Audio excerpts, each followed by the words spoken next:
Documentation केली आहे आणि या 12 दिवसामध्ये आपण कुठले डॉक्युमेंट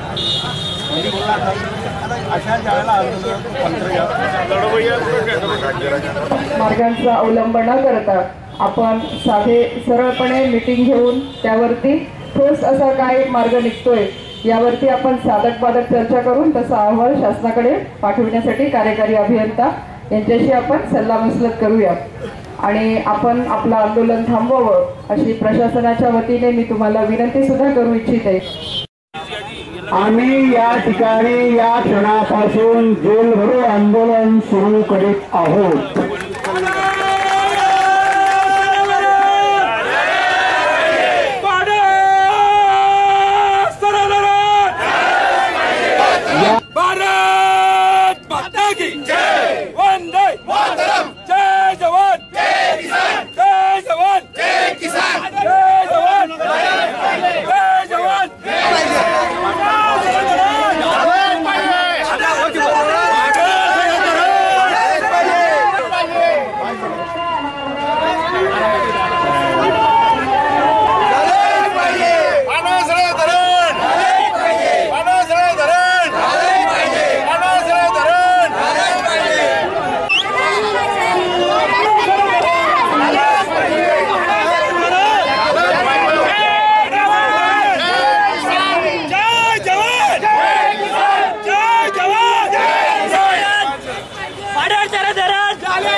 आपण 5 तारखेला येत्या 5 तारखेला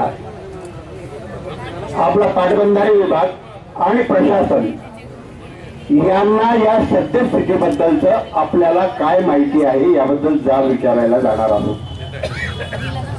आंदोलन हे शेवटचा टप्पा नाही, कृपया लक्षात घ्या। जेलभरो हा शेवटचा टप्पा नाही। येत्या 7